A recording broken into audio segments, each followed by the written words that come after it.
Et nous sommes en ligne. On Salut est à en ligne, tous. on nous entend, on nous voit. Eh ouais, on nous voit normalement, on nous voit. Ouais. Ouais. Salut Manu, salut Jacinthe, bonjour. Hello, salut à Comment vous deux. vas-tu? Très Ah, ça, bien. ça va bien. Et Ça toi, va Rémi, bien? t'étais pas là hier, mon pauvre? Ah bah non, j'étais retenu à un goûter, à un autre goûter malheureusement. Mais on se rattrapera, on va se rattraper. Aujourd'hui d'ailleurs avec les webosaures classiques.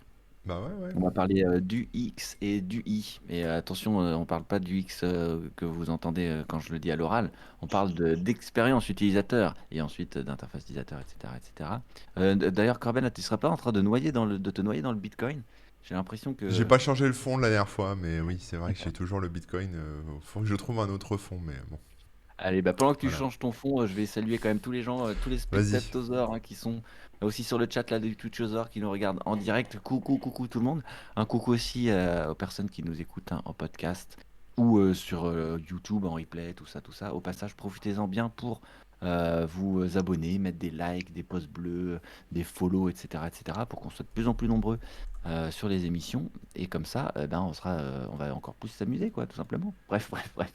On est le 29 avril 2021 et il est midi 33. Vous êtes bien chez les Webosaures, les dinosaures du web, pour notre émission numéro 28 937 bis. Comme d'habitude, moi c'est Rémi Rimouk. Il y a Corben avec nous, hein, qui est en train de choisir son fond d'écran. C'est ça. Et aujourd'hui, on a une invitée Ah bah oui, on a une en la invitée. personne Je me suis de dit, on la voit Jacinthe. pas, mais si, elle est là, Si? Jacinthe. Bonjour, Jacinthe. Salut. Bah, apparemment, on te voit pas, mais si. Si, Qui c'est dit bon, ça? c'est moi qui dis ça. Ah, les gens taquinent. Bonjour les gens dans le chat. N'hésitez pas, comme d'habitude, à participer, à poser vos questions, etc. On va essayer de les prendre en compte. On promet rien, mais on essaye. Euh, Comme on aime bien dire, hein, les webosaures, c'est les dinosaures du web. On a connu le web il y a longtemps et je pense, Jacinthe, que c'est aussi ton cas. Ça fait longtemps que tu es sur le web. Et est-ce que tu pourrais te présenter en quelques mots rapidement ce que tu fais et ensuite, après, on rentrera un petit peu dans l'historique et tout ça de ton Ok. parcours. Vas-y. On s'entend bien? Surtout que je connais Manu depuis. Il y a Aïe. une petite coupure, désolé. Ah, et ça commence. Ah, et Ah c'est oui. bon. Ça commence, le Ça bazar. commence. Je vous l'ai dit, hein, je vous l'ai dit. On a perdu On est en Jacinthe. 2021, mais Mais t'es en 5G, t'es en 5G. tu C'est parles. parce que tu nous as mis dans la forêt, Manu, là. On est dans Non, la non, mais en forêt, il n'y a fait, plus de ça, connexion. ça n'a rien à voir. Jacinthe a disparu, bizarrement. Voilà. Mais vous m'entendez ou pas du tout? On Ouais, t'entend. ouais, si, Moi, je on t'entends. t'entend, Ah, vous m'entendez? Ouais. mais Bon, mais je te vois le plus, temps par que. contre. Ah, bah mince. Je vais Bah, essayer Oh là. regarde, pas de prêt. rafraîchir ta vidéo. Ça a disparu, mais non, Rémi, non, mais toi, t'as disparu. Rémi, c'est bon. Je suis là. Moi, je suis Mais là. toi, Ah, bah merde. j'arrive pas à te faire réapparaître. Hop, je la C'est remets. Bon, pas grave. je vais faire du mime en attendant. Oui, donc rapidement, Jacinthe, 37 ans. J'ai commencé le web. Non, mais on n'entend pas du tout là. Si? Si, on Si, on t'entend, on t'entend très t'entend. bien. Ah, On si? t'entend, mais on te voit D'accord, pas, ok. c'est tout. C'est dommage, on te voit pas, mais je sais pas pourquoi. Ah, bah oui. Alors, ouais, ouais. Bah écoute, je sais pas, j'ai relancé la webcam, j'ai remis, mais Ok, je bon, sais pas. je vais voir ça, je vais me débrouiller. Mais Oh. t'es plus sur OBS Ninja, hein, pour info. Ah ouais? Ouais, je te vois plus dans le Oh truc. punaise. Alors attends, je vais recharger le lien en attendant. Oui, alors Jacinthe, 37 ans, bientôt 38. Hop, mot de passe. C'est un bel âge. Ouais, c'est la consécration. Moi, pour ma part, j'ai commencé le web dès l'âge de, on va dire professionnellement dès l'âge de 19 ans. Et j'ai principalement fait mes expériences dans les agences créa parisiennes pour après finir chez Deezer au tout début et après monter ma propre boîte qui aujourd'hui s'appelle Fastory.io. Voilà. Ok. Et donc, je pourrais raconter après en détail, mais tout le cheminement du web design qui, au départ, était principalement du papier. Ah Et oui. ouais. Mm, mm, mm. Donc t'as commencé sur papier, en fait, c'est ça que t'es en train d'essayer de nous dire? Oui, C'était du alors papier? si je commence, ça y est, la formation. Donc, en gros, j'ai fait un bac art appliqué. Alors, aujourd'hui, peut-être que ça s'appelle plus art appliqué. Avant, ça s'appelait F12 et après, je crois que c'était AA, je sais plus quoi. Et en gros, c'est 3 ans où on va avoir tout ce qui va être cours, on va dire, général. Et après, à côté, on va avoir des cours définis où on va faire du design, mais plus pas art plastique. pas où tu dois exprimer tes émotions et ta sauvagerie, on va dire ça, mais plutôt concevoir pour l'être humain. Et donc, c'est faire design produit. Donc, comment on crée une chaise, comment on crée une table, les dimensions qu'il faut que ça a par rapport au corps humain. Après, tout ce qui va être stylisme, que voilà, ta taille de manche, et ben, va être telle taille, telle taille. Après, tout ce qui va être le graphisme, la photo et le papier. Et D'accord. donc, après ce bac, moi, j'avais été pas mal en... J'avais beaucoup aimé la photographie. Donc, argentique. Attention, argentique, Ah oui. oui, Le donc tu l'as développé numérique. toi-même et Oui. tout ça? Dans quelle année là? J'étais en 2098-2000 par là. Ouais, donc le développement, ouais, développement pellicule, le tirage papier. Et j'avais dit à mes parents que je serais intéressée pour faire plus de la photo après le bac. Et mon père, il m'a dit, laisse tomber, le numérique va arriver, t'auras pas de boulot. Ok. Bah alors papa, le stylisme, laisse tomber ma fille, moi je bosse dans le bâtiment, j'ai pas de contact dans le domaine du stylisme, donc je pense que tu iras pas bien loin dans ce cursus. Ok. Bah alors écoute, Trop le fort ton père. graphisme. Ouais, non, il est un petit peu. Tu Il est sais, tous les encourageant. magazines papier sur les photos, tout ça, il était abonné à ça, quoi. Ah oui, d'accord, ouais. Tu vois, le profil un peu geek, un petit peu, voilà. Et Mm. après, il me dit, non, mais écoute, là, en ce moment, il y a une boîte qui s'appelle Apple, je pense que ça peut le faire. Donc, ça serait bien que tu trouves un cursus plus dans le graphisme et après partir dans tout ce qui est PAO. Et je me souviens qu'en plus, avec lui, la première fois que j'avais entendu parler d'Apple, c'était dans le film Forrest Gump. Et à la fin du film, j'ai dit, mais papa, il a investi dans les fruits et légumes, je comprends pas le truc, quoi. Et il me dit, mais non, non, c'est pas les fruits et légumes, Jacinthe, c'est pas mal dans quoi il a investi, le petit Forest. Ok. Et ensuite, j'ai trouvé un BTS communication visuelle, option graphisme, où là, ça a été 2 ans où j'ai appris tout ce qui était le langage publicitaire, comment on fait des affiches, comment on met en avant un produit, comment voilà, on travaille toute cette partie com. Et à côté, on avait accès à une grande salle informatique où c'était que des Macintosh. Et pour apprendre les logiciels Photoshop, Illustrator, on avait des énormes bouquins comme ça, parce que bah, Mm. Internet n'était pas ce que c'était. Et voilà, donc moi après j'ai passé beaucoup d'heures sur ça à m'auto-former. Et ensuite, la suite de ce BTS, j'en avais marre de l'école parce que bah, voilà, il y avait beaucoup de théorie, peu de pratique, et c'était pas forcément palpitant. Et donc j'ai fait quoi? Qu'est-ce que j'ai fait? Ah oui, une alternance concepteur-réalisateur multimédia Ah où d'accord. j'ai appris à faire des DVD et des CD-ROM parce que Ah c'était ouais. l'avenir. Ouais, c'est vrai. Ça aussi, ouais, ouais, ouais. C'était la classe. Et à côté, je me formais à tout ce qui était ActionScript 3, CSS, HTML, donc le côté Flash pour tout ce qui était animation, et puis bah, après bah, l'HTML. Et mon alternance était dans une boîte de musique qui à l'époque s'appelait Mondomix, qui a fermé. Avec cette équipe, on a relancé un magazine papier où c'était sur la world music. Et c'était imprimé, si je me souviens, à 150 000 exemplaires chaque mois et c'était distribué gratuitement dans tout ce qui était les salles de concert, Harmonia Mundi.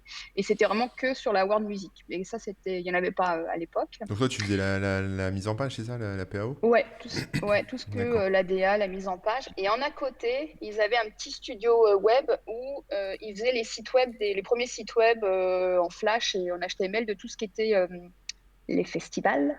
Ouais, c'est ça se Ouais. prononçait, les festivals. Donc voilà, donc à côté, je jonglais avec le print et le web design pour me former dessus.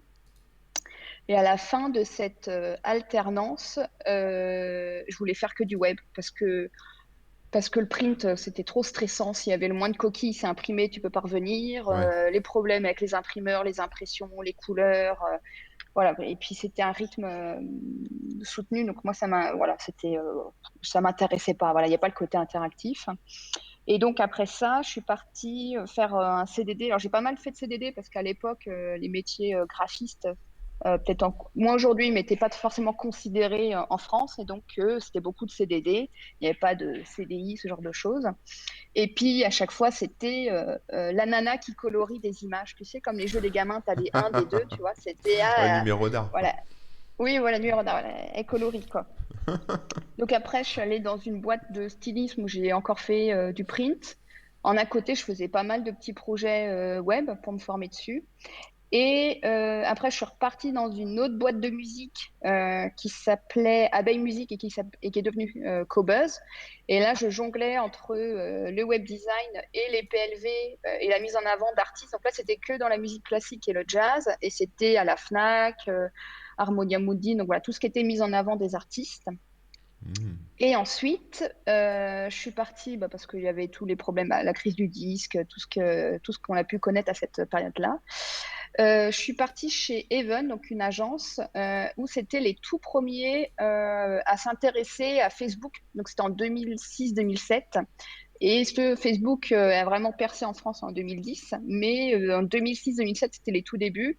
Donc j'avais rejoint cette agence pour tout ce qui était réseaux sociaux, mais surtout j'étais dédiée à Microsoft et à Messenger. Ah Mais ouais. on va dire Messenger avec les buddies, avec le vieux Messenger, pas le Ouais, ouais. Messenger voilà, d'aujourd'hui. Et donc, je devais faire là la partie web design des jeux, les petits bonhommes verts à customiser, les fonds d'écran, Donc on a tous vu tes designs l'événementiel. en fait. Ah Oh, ouais. ouais, ouais, bon, on était plusieurs, hein, je rassure.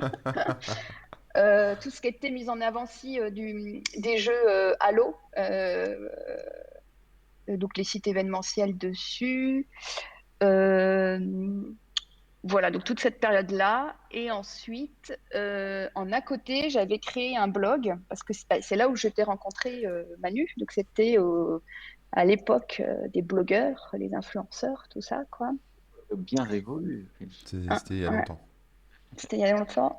Et là, j'avais créé un blog qui s'appelait Ergophile. Et à cette époque, voilà, et aussi pourquoi j'avais créé ce blog, c'est qu'à cette époque, il y avait tout ce qui était web design, ergonomie, on n'en parlait pas. Il n'y avait pas vraiment d'école. Il n'y a pas d'école pour se former à ce genre d'études. Il Hmm. n'y avait rien. Le seul bouquin qui était sorti, c'était d'Amélie Boucher. Donc moi, j'ai beaucoup lu son bouquin. Voilà, j'ai potassé beaucoup de ce genre de choses. Et puis j'en avais marre de tester des sites web où je comprenais rien à l'ergonomie, la navigation. Et donc là, j'ai pris le culot de créer un blog et de prendre tous les sites web qui m'intéressaient et de les décortiquer, de faire une analyse. Et donc je disais là, je comprends pas pourquoi quand tu cliques là, on retourne à là, on peut pas retourner en arrière et tout. Donc je faisais un peu une sorte d'analyse de mon point de vue sur ça. Et donc j'avais fait comme ça plusieurs sites web. Et à chaque fois, j'écrivais aux propriétaires des sites web en disant ne le prenez pas mal, c'est juste de mon point de vue, je comprends pas votre site. Ou quand il y avait des refontes, tu vois. Hmm. Et j'avais fait un sur Deezer. Donc c'était en D'accord. 2007, 2007-2008 par là. Et donc j'avais adoré. J'avais dit, oh punaise, c'est trop bien, quoi. Les mecs, ils bouleversent le monde dans la musique. Bon, il n'y avait rien de légal, mais c'était trop bien, quoi. Je me suis dit, waouh, enfin, les MP3, on va se partager la musique. Plus besoin d'avoir les CD, ce genre de choses. Et donc, j'avais fait l'analyse de leur site et j'avais pas eu de retour. Et 6 mois après, je reçois donc un mail du fondateur, donc Daniel Marelli, qui me dit salut Jacinthe, on a bien aimé donc l'article que tu as écrit. Sache qu'on vient de faire une levée de fonds et on est en train de constituer la première équipe, vraiment les fondamentaux. Est-ce que tu veux nous rejoindre? Ah, je fais punaise, c'est trop bien. Et donc là, je lui écris, mais bien sûr, je veux vous rejoindre. J'adore ce que vous faites. Puis comme j'y avais bossé, je connaissais un petit peu tous les rouages de ce qui se passait dans ce monde-là. Et je vais passer un entretien. Et puis bon, on me dit que c'est OK. Et là, je les rejoins. Donc on était une équipe de 10 personnes. Et Ouais, le c'était site à vraiment au tout l'époque début, quoi. était... Ah ouais, au tout début, on est que des devs. Donc j'étais qu'avec l'équipe de devs. Il y avait une personne en édito, une personne en marketing. Après, il y avait Jonathan Benassayal, donc le cofondateur qui s'occupait de la partie sales et négociations. Et après, l'équipe de dev. Et moi, j'étais la première graphiste. Et donc là, pendant 2 ans, ça a été, voilà, quand tu rejoins une startup hein, et surtout avec un tel engouement autour et puis tous les problèmes qu'a connu Deezer au tout début, parce que voilà, le côté légal, la négociation avec la SACEM, Mm. les labels qui viennent, qui sont pas très contents, les problèmes de thunes, bon bref, tous ces problèmes-là. Et donc là, j'ai été missionnée pour... Alors quand je suis arrivée, on m'a demandé de faire les premières versions mobiles, sauf que c'était les premières versions mobiles. Donc c'était pas les smartphones, c'était pas ce qu'on a aujourd'hui. D'accord. C'était les BlackBerry, les Ericsson, Ah oui, oui, oui, ok. les vieux mobiles C'était du pourris, quoi, WAP, mais bon. c'est ça? Oui, voilà. Et puis en termes de design, Pas Ouais, grand-chose. super. ouais, non, c'est pixel près, quoi, mais bon, bref. Donc c'était quand même intéressant. Donc les premières versions mobiles. Après la refonte du site qui est à l'époque fait en Flash. Après on est passé en Flex.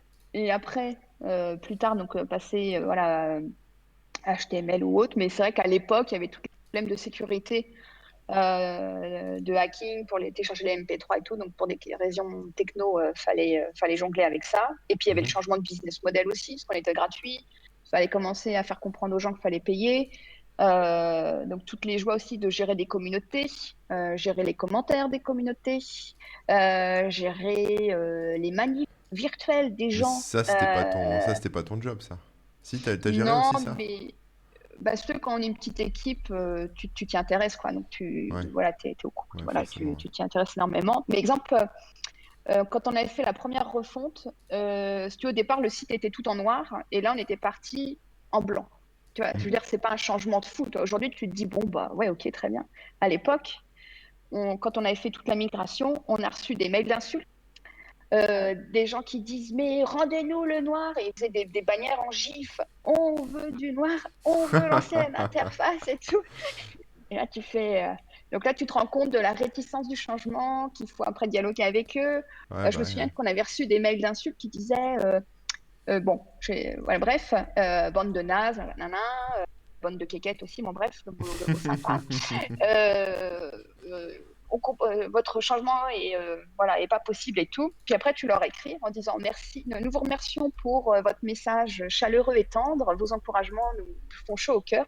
Pouvez-vous nous dire pourquoi vous n'avez pas aimé la refonte? Et là, les gens après, ils changent de ton. Ah, mais il y a vraiment des gens derrière. Ah, bah écoute, non, non, c'est bien la refonte, mais c'est vrai que c'est un peu choquant. Et puis bon, c'est vrai que c'est une question d'habitude. Donc, tu vois, après, si tu rentres le dialogue, mais toi, Oui, c'était voilà, juste la ouais. frustration du départ, quoi, tu vois. Ouais. C'est marrant. Euh, On l'a vécu aussi hein, sur nos différents sites et à différents moments quand on a fait certains changements. C'est hmm. vrai.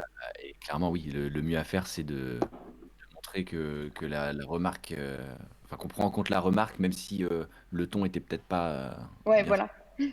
Ouais, ouais. Donc voilà, et après 2 ans passés chez eux, là j'ai quitté donc Deezer pour monter ma propre société donc avec Sylvain Weber, donc lui qui était un ancien développeur de Dailymotion et Google.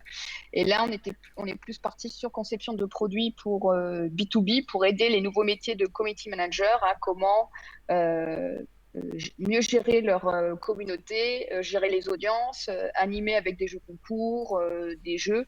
Et après, là, il y a eu aussi tout l'apprentissage de gérer une boîte, conception de produits, trouver un business model, trouver un business plan, bon, et ainsi de suite, quoi. Et donc, c'est vrai que par rapport à l'époque où j'étais chez Deezer et maintenant aujourd'hui, donc ça fait quasiment 12 ans, les outils ont changé, les méthodes ont changé. Euh, à l'époque, chez Deezer, exemple, il n'y avait pas d'outils comme Trello ou comme juste les premiers outils pour la gestion de projet, il n'y avait pas tout ça, donc c'était un petit peu avec les moyens du bord, quoi. Et maintenant, tout a changé. Même pour la partie web design, il n'y avait pas de Adobe XD, de Figma, tout ce qui était atelier de conception, les protos, c'était. Moi, je faisais des protos des fois en HTML ou après sous Illustrator ou Photoshop, mais c'était pas du tout comme aujourd'hui. Il y a pas autant d'outils qu'à l'époque, quoi. Mm. Bien sûr. Alors dans le chat, certains demandent qu'est-ce que l'UX et qu'est-ce que l'UI. C'est vrai qu'on n'a pas donné de définition, donc j'étais en train de le Ah donner oui. en texte. Donc vas-y, explique-nous, tiens, je vais pas l'expliquer à ta Ouais. place.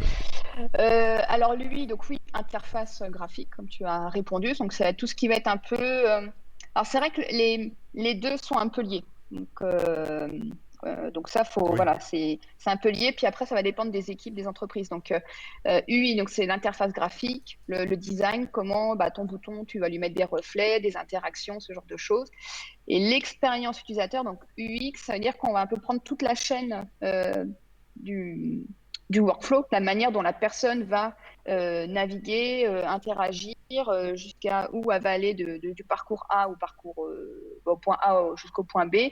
Mais ça va toucher d'autres compétences et il va y avoir d'autres personnes autour de la table pour parler du chemin de A à Z. Et l'expérience utilisateur, ça peut être aussi en magasin, c'est pas forcément relié que au web ou au web design. Ça peut être dans différents environnements.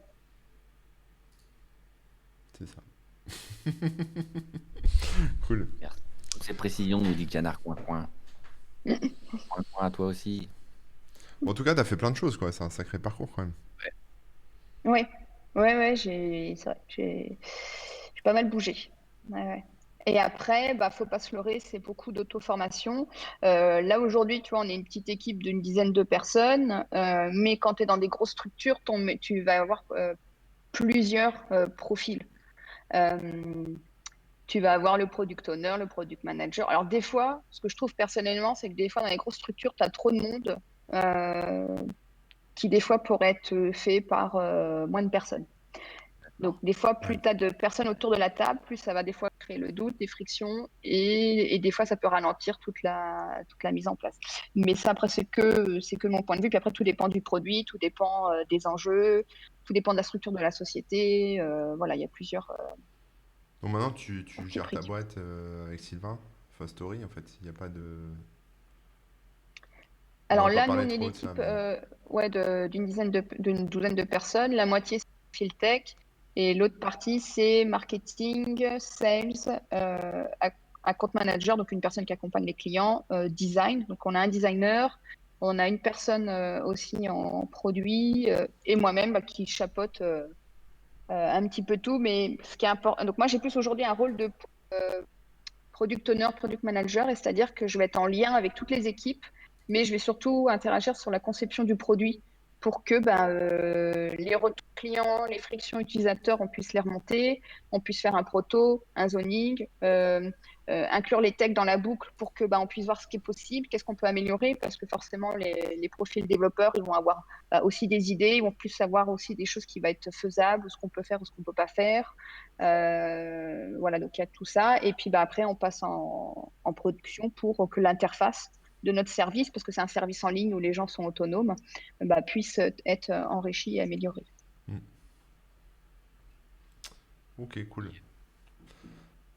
Il y a un des sites là que tu as fait, tu en as reparlé tout à l'heure, avant qu'on lance l'émission, mais qui est assez cool pour tous les webosors que nous sommes, qui s'appelle uxtimeline.com et qui permet de Oui. revoir les interfaces des sites et services à travers. Enfin, chaque année, j'ai l'impression que tu fais un snapshot à peu près chaque année, sauf s'il n'y a pas eu de modification. Ouais, alors en gros, comment est venu ce projet, c'était quand on était en train de refaire la refonte de notre site vitrine, donc du showcase, pour nos propres besoins, donc de Fastory ou d'autres produits qu'on a lancés. Ce qui m'énervait, c'est que souvent, je me disais, tiens, j'ai vu un truc sur un site web que j'ai trouvé cool, puis quand il retourne, ah putain, il a changé de tronche en même pas un mois ou un an. Ouais.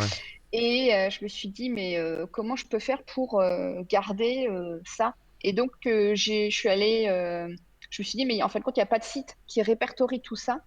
Et donc, ce que je fais, c'est que je vais sur archive.org, je tape l'URL du showcase.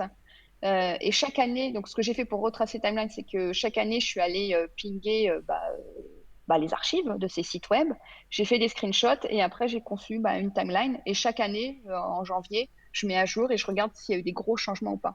Et D'accord. donc, ce qui est intéressant, c'est que tu prends des sites comme Netflix, comme Airbnb, tu te rends compte du parcours de la boîte, et à la fois changement graphique, mais aussi du business model. Donc, tu vois, Netflix, c'était location de VHS, puis après des DVD, et puis ainsi de suite. Hmm. Airbnb, tu vois le changement de nom, tu vois énormément. Ah, il y a YouPorn, ben oui, non, mais ça, YouPorn. Version chaton, hein. C'est la page la plus cliquée, j'imagine. Alors, ça, c'était une blague. Donc quand j'ai lancé ce site UX Timeline, il y a eu pas mal voilà, de retombées dessus sur Product Hunt. Et Sylvain, donc mon associé, m'a dit, ah, ça serait sympa de faire sur YouPorn. Je dis, ah bah non, moi je fais pas du X, quoi, entre guillemets. Et la blague qu'il a fait, c'est qu'il a contacté les gens de YouPorn. Il leur a dit, oui, on a eu beaucoup de retours d'utilisateurs en disant que ça serait sympa de faire votre site. Si ça vous intéresse, donc vous pouvez écrire à Jacinthe et vous pouvez lui envoyer vos anciens maquettes que vous avez fait de YouPorn. Et donc, je sais plus, je crois que c'était un dimanche matin, je reçois un mail de YouPorn qui me dit, ah, c'est trop bien, Jacinthe, on est OK. Et là, j'ai un zip avec toutes les interfaces de l'évolution du site. Dis-nous quand c'est en ligne, on va relayer sur notre compte Twitter, on va relayer en interne et tout. Et donc là, je me suis retrouvée avec plein de kékettes et de seins de nana. Et, et donc, pour que le site puisse être consulté en entreprise, je me suis amusée sur Photoshop à remplacer les petites minettes par des petits minous. Et après, de faire la timeline. Puis bon, en fin de compte, leur site ne change pas énormément, mais sur le coup, je me suis dit, oh punaise, c'est sympa. Ah, tu t'es bien fait chier quand même à remplacer tout. Ouais. Certains auraient Parce juste qu'il y en a flouté. des chatons. Il y a beaucoup de chatons, effectivement. Non, mais c'est bien, c'est une bonne idée en plus. C'est vrai que c'est ce genre de truc, tu vois, plutôt que de s'auto-censurer, c'est une bonne idée de le rendre, on va dire, propre, Ouais, entre guillemets, pour la bien. Mm. consultation. Non, c'est bien. C'est cool. Mais donc, s'il y a des gens là qui sont aussi sur le live et qui sont sur ordinateur, hein, qui peuvent avoir plusieurs onglets, je vous invite à aller sur Xtimeline et regarder effectivement les exemples qui sont vraiment cool, c'est les Netflix ou autres qui ont complètement changé, déjà qui existent depuis longtemps. Donc on Bon, voit vraiment les sites à l'ancienne. le site vient Ça, de tomber, hein, désolé, Jacinthe. Ouais, mais ça, je m'en doutais. Mais ça, voilà, j'ai pas des serveurs de fou derrière. C'est mon site perso sous OVH. Donc, ouais, faudra attendre.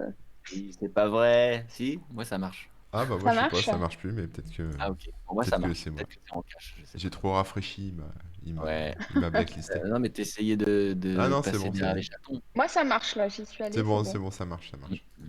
Mais ouais, quand tu vas voir Netflix, effectivement, on voit le business model qui change et on voit les sites vraiment à l'ancienne et comment c'est présenté aussi. Parce qu'au début, t'as directement un formulaire d'inscription avec des étapes et tout, comme une notice quasiment. Mm.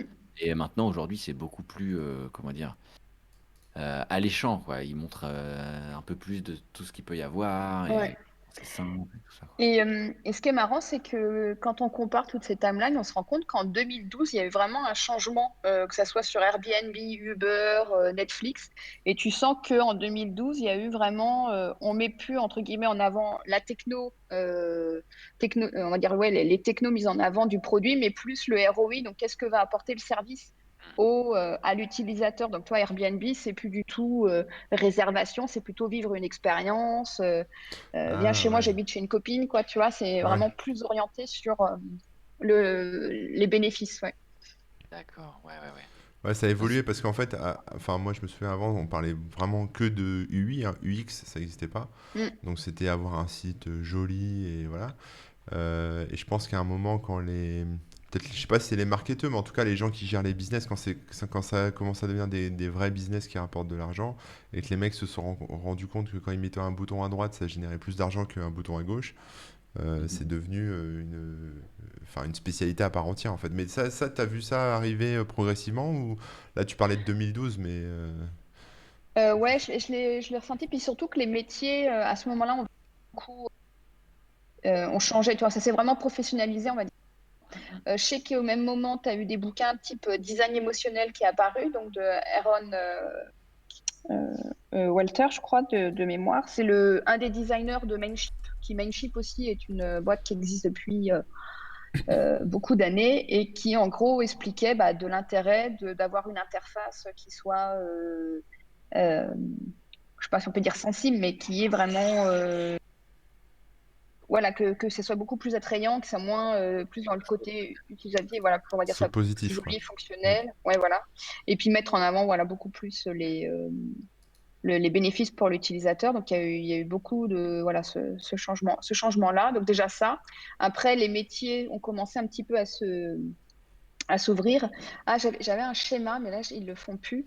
Euh, Il faudrait que je le retrouve. Ça montrait, ce qui était pas mal, c'est le métier qui après, en même pas une dizaine d'années, entre guillemets, c'est vraiment spécialisé. Et après, on a vu les métiers apparaître comme web designer, content marketing, community manager, CRM, data analyst. Et on se rend compte que vraiment, au tout début, le webmaster, il faisait un peu tout. Et puis, au fur et à mesure, ça c'est vraiment, on sent le cap des métiers. Ouais, ouais, ouais. Ouais, c'est vrai, ouais, carrément. Ah, mais ce que tu disais là avec 2012, 2013, 14, je le constate sur quasiment tous les sites où il y a vraiment un grand Ouais. changement visuellement en fait. C'est beaucoup plus des pages d'accueil qui présentent tout de suite le truc en deux phrases. C'est très. Ouais, ouais. Quand Plus, tu commences à... Désolé, je vais rentrer peut-être un peu plus dans le dur, parce que tu parlais, on va peut-être parler peut-être un peu des outils, ou en tout cas des méthodologies de travail, parce que moi ça m'intéresse. Quand tu commences à... Par exemple, je sais pas, admettons là, demain, tu as un nouveau site à faire, ou tu as un truc à concevoir, etc. Euh, Tu commences par quoi? Tu fais comment? Tu démarres sur papier? Tu lances Adobe XD ou autre chose? Tu bosses que sur l'UX pour l'instant et après sur l'UI? Enfin, comment ça se passe en fait pour toi? Pour moi personnellement, alors peut-être parce qu'aussi j'ai de l'expérience que je le vois avec des profils peut-être étudiants que c'est pas la même démarche ou autre. Hmm. Moi personnellement, donc forcément, je vais commencer à gribouiller sur un papier ou un paperboard où je vais dire bon il faut que ça fasse ceci, cela. Mais je vais surtout penser à l'utilisateur en premier et après, c'est remonter les étapes pour aller plus un peu sur la partie business. Mais après, Ouais. ça, c'est un peu en parallèle. Donc, je me dire, OK, l'utilisateur, qu'est-ce qu'il va avoir besoin? Il faut que ça fasse telle fonctionnalité, que ce soit très rapide pour lui. Comment aussi le soulager? Comment automatiser aussi le maximum de choses? Parce que maintenant, aujourd'hui, sur Internet, les gens lisent de moins en moins. On va beaucoup plus aller voilà, côté efficacité, que ça aille très rapide. Donc, ça va plutôt être une démarche de comment lui simplifier la vie, comment éviter tous les freins, les contraintes. Et puis après, donc après avoir fait voilà, un peu ce mapping sur papier ou sur paperboard, en parallèle, je vais regarder. Alors ça aussi, c'est important et j'ai remarqué ça qu'il y a de moins en moins de profils qui le fait. C'est de faire un benchmark, mais à fond, d'aller tester tous les services, beaucoup de curiosité, aller même tester d'autres services qui ne sont pas dans le domaine, mais d'avoir une veille et une culture web. Hmm. Et quand je suis confrontée à des étudiants ou des profils juniors, je me rends compte que la curiosité, cette culture web, ils l'ont pas encore ou c'est pas développé. Mais il y avait un article que j'ai écrit sur ma page, mon profil LinkedIn où j'explique comment je fais de la veille chaque mois. Et donc chaque mois, je vais ouvrir les App Store, je vais tester toutes les top applis qui sont plus utilisées par les utilisateurs, même sur la partie jeu. Après, je vais aller sur Product Hunt, je vais regarder les dernières tendances. Je vais aller regarder aussi tout ce qui va être les séries les plus vues sur Netflix.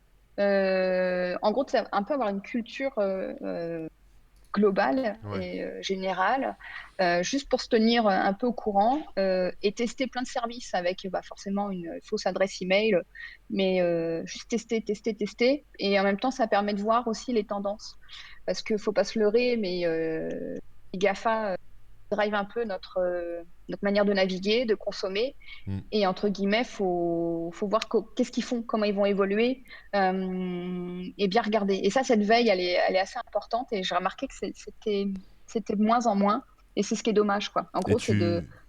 ouais, Ouais. tu fais de la... Enfin, quand tu fais ta veille, tu prends des notes, etc. et tu essaies de raccrocher les choses à ton projet en cours? Ou est-ce que c'est juste pour t'imprégner et être un peu dans le mood de ce qui se fait en ce moment Je crois que c'est un peu des deux. À la Ouais. fois de m'imprégner et de comprendre ce qui est en train de se passer. Là, exemple, surtout sur les générations plus jeunes que nous, mes Hmm. amis. Eh oui, Et ouais. faut pas se leurrer. Eh ouais. Et en même temps, je sais que à un moment donné, ça va être attaché à mon cœur de métier ou au business en cours. Quoi qu'il Hmm. arrive, de toute manière, il y aura un lien. Mais c'est vrai que regarder ce qui va se passer. Et c'est un peu ce qui s'est passé avec notre transition sur nos deux produits qu'on teste à Fast Story. Le format des stories Alors, oui, pour que les gens comprennent. euh, Donc, notre société s'appelle Fastory. C'est une plateforme qui permet de créer des micro-sites, mais au format stories. Donc, les stories qu'on retrouve sur Instagram, Facebook, un peu partout. C'est des micro-sites qu'on peut générer, qu'on peut créer, et on va pouvoir mélanger des jeux, des vidéos et des images. Mm. Donc ça, c'est notre nouveau service. Mais avant, on en avait un autre qui s'appelait Contest, et c'était une plateforme qui permettait de créer et générer des jeux concours, et qu'on pouvait installer un peu partout sur sa page fan Facebook quand on pouvait à l'époque, et après sur son site web. Et donc nous, cette boîte-là, on l'avait créée en 2010. Facebook explosait. Et en 2015, toujours en faisant cette veille, on s'est rendu compte que c'était en train de changer au niveau des usages et de consommation des utilisateurs à cause ou grâce de l'arrivée de Snapchat. Et en gros, Snapchat a vraiment mis un coup de pied dans la fourmilière de système de Facebook avec l'usage du mobile qui est vraiment devenu vraiment dominant en 2015-2016, la partie stories, des contenus éphémères qui ne durent même pas 10 secondes, 15 secondes, bon maintenant 24 heures, la partie discover où tu peux avoir du contenu, de l'actualité chaude pour les utilisateurs. Mhm. Et là, quand on a vu ça, on s'est dit, oh là là, va falloir qu'on pivote, va falloir qu'on se bouge les fesses parce que on va pas tenir. On va pas tenir, ça va aller très vite. Et donc en 2015-16, on a laissé notre plateforme Contest vivre sa vie, et on a créé cette nouvelle plateforme Fastory sur la partie JavaScript avec les nouvelles techno, mais avec ce format Stories. Et là, je peux vous dire qu'on a passé 3-4 années, donc 2016 à 2018, on va dire à bouffer du sucre, on savait pas trop si Instagram allait prendre le dessus, si Snapchat allait prendre le dessus, mais on Ouais. sentait que tout le monde était en train de se copier, et vas-y, que ça s'inspire dans tous les sens. Et donc ce format-là qui est vraiment orienté mobile avec différentes navigations, fonctionnement, on va dire qu'en développement, c'est assez dur à maintenir et de savoir lequel on va faire. Et en fin de compte, c'est devenu un format totalement universel. Parce que maintenant, tu le retrouves même sur Revolut, dans la partie onboarding sur la version desktop. Tu le retrouves dans Netflix quand c'est les teasers. Tu le retrouves sur Airbnb pour les freelances qui veulent mettre en avant des prestations d'expérience. Donc voilà, ce format est devenu carrément une nouvelle forme de navigation et de consommation du contenu. Et donc, on s'est dit, on a fait le bon choix, tu vois. Après, on a fini de transpirer. On l'a transformé plus pour un usage sur le web. Mais si cette veille, on ne l'aurait pas fait en 2015-2016, si on n'aurait pas, je sais pas, avoir eu le nez, mais en tout cas de s'y intéresser, je pense qu'aujourd'hui, la boîte n'existerait plus, quoi. Et donc, d'où l'importance d'essayer de comprendre ce qui est en train de se passer et d'avoir une veille constante un peu dans tous les domaines, tu vois. Ouais. Bon, moi, j'ai loupé le côté Bitcoin. Bitcoin, NFT, j'ai loupé le coche, ça, je le dis carrément. NFT, t'as pas loupé Puis, encore, ça démarre. ouais, ça démarre, mais c'est déjà trop tard, tu vois. Tu Moi, peux je mettre tes pense que j'ai créations tout sur loupé, NFT. quoi. Ah bah tiens, mes chaises abandonnées, c'est ça, les photos, tout ça, mais ouais. Et donc il y a ça. Et sur la partie outils, c'est pareil, hein. La partie conception, euh, avant, c'était un peu plus artisan du web, même si moi, je pense que je le suis encore, toi, dans le côté voilà, Ouais. artisanat, mais aujourd'hui, on travaille en sprint, un peu comme les devs, donc fonctionnement sur une semaine. Tu as la partie zoning, donc la partie, on va dire, crayon ébauche, zoning, après prototype, donc avec des outils comme Adobe XD, Figma. Sketch, moi j'ai arrêté parce que c'était trop. C'était pas assez puissant en termes de performance. Alors après, D'accord. maintenant j'ai un Mac M1, donc peut-être que maintenant ça devrait aller mieux, mais à l'époque c'était trop lent.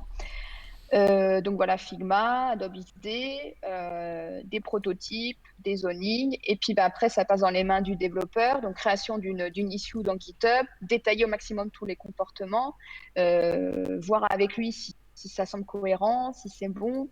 Après ça va passer en conception, après on va tester sur staging, on va revoir, et puis après on touchera la touche design à la fin, parce que le but c'est que toute la partie fonctionnelle et utilisabilité, c'est-à-dire que la feature fonctionne et que ça soit rapide pour l'utilisateur, marche.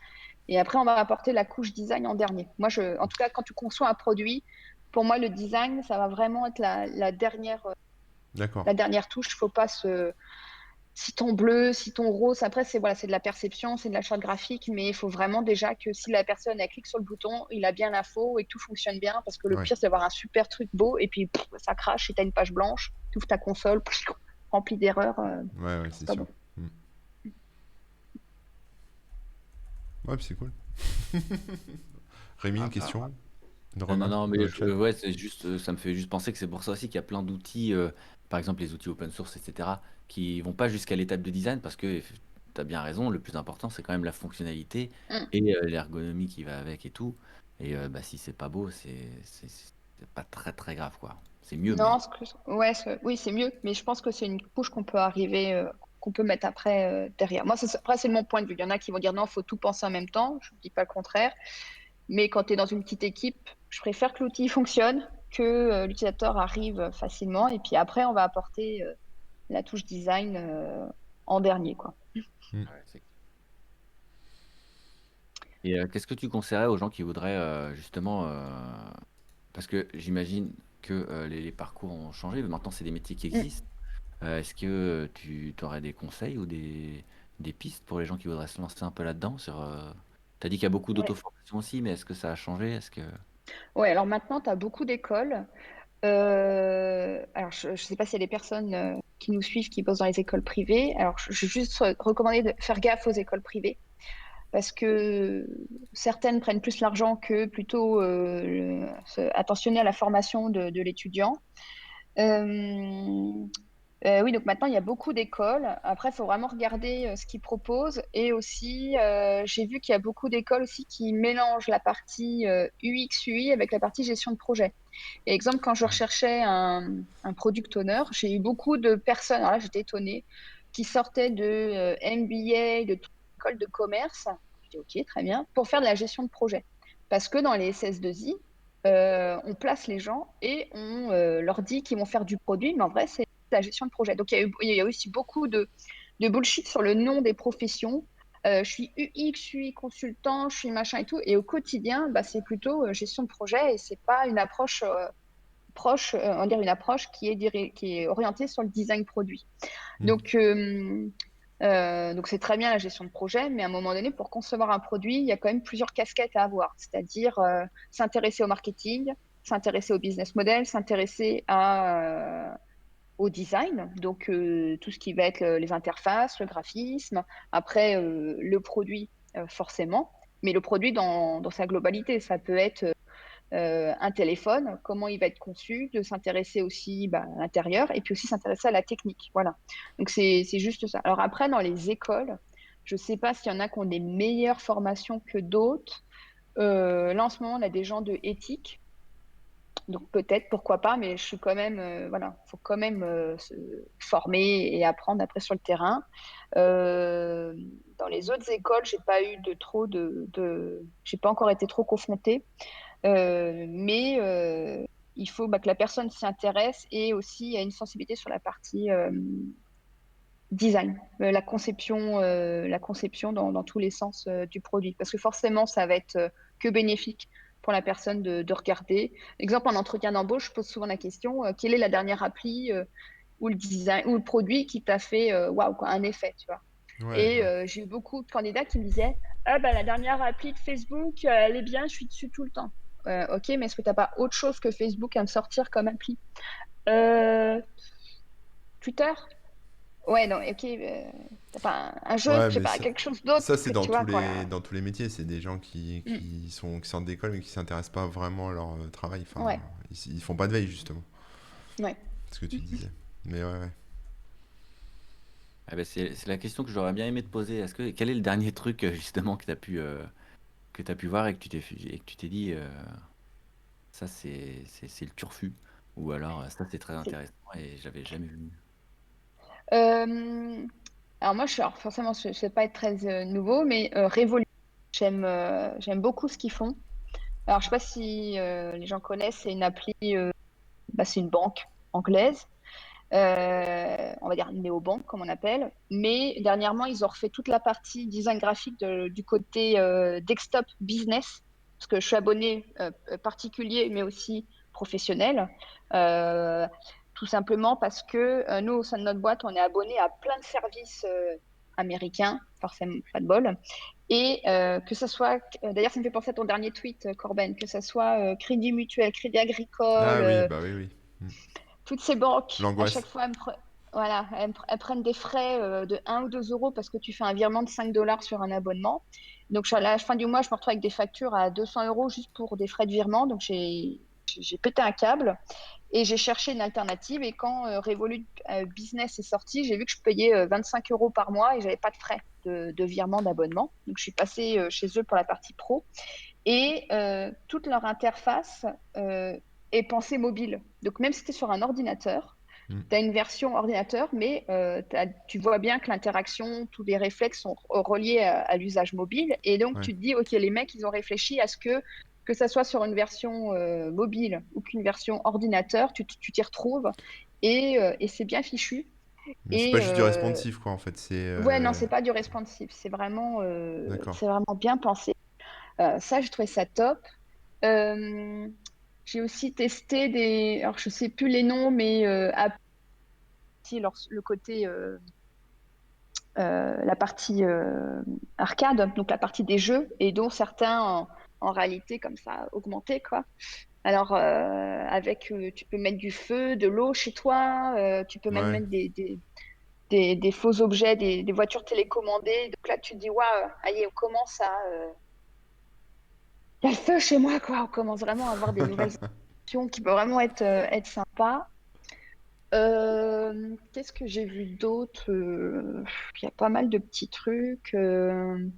Arte Télé, ils ont refait leur interface sur l'Apple TV. C'est pas mal. Alors, que les contenus sont bien, mais là, c'est vraiment pas mal. Qu'est-ce que j'ai testé d'autre? Euh, un autre truc qui n'a rien à voir, mais j'ai vu un tweet d'une boîte française, c'est pas mal. C'est pour tout ce qui... Après, j'ai pas testé, donc ça, je peux pas dire, mais je me suis dit, c'est pas mal de s'intéresser. C'est tout ce qui est envoi et retour des produits. Donc, tu achètes chez un truc, je sais pas, des chaussures, alors peut-être pas des chaussures, mais des vêtements, je sais pas qui. Ouais. Et puis, au lieu de recevoir un carton, ils te l'envoient dans une sorte d'enveloppe papier recyclé. Et si tu veux faire un retour, au lieu de renvoyer dans un autre carton ou autre, tu renvoies dans cette enveloppe et c'est toujours cette même enveloppe qui va naviguer un peu partout. Donc, c'est un peu voilà, une autre manière de gérer les envois et les retours voilà, avec du papier exprès, quoi. Ouais. D'accord, ouais, c'est pas con. Tiens, je voulais te poser une question, mais je pense que ça, c'est un truc classique, on doit t'en parler souvent. Il y a un mouvement un peu dans l'UX qui concerne un peu toute la partie éthique, parce que moi, je suis le premier Mm. à me faire attraper par les scrolls infinis, par exemple. C'est-à-dire que par exemple, tu prends un TikTok où tu as de la vidéo, même un Instagram où tu as de la vidéo et tu swipes vers le haut et hop, t'as la vidéo suivante. Tu commences à 10 heures, tu finis à 16 heures et t'as pas vu le temps passer. T'en Je te penses quoi suis de sur tout? TikTok, hein. J'aime Ouais, bien tes d'accord, blagues. ok. Donc, t'en penses quoi de tout ça? Est-ce que tu penses que c'est vraiment le mal incarné? Est-ce que tu penses que bah, c'est normal et c'est aux gens de s'éduquer? Enfin, qu'est-ce que t'en penses? Sujet délicat. Euh, alors, voilà.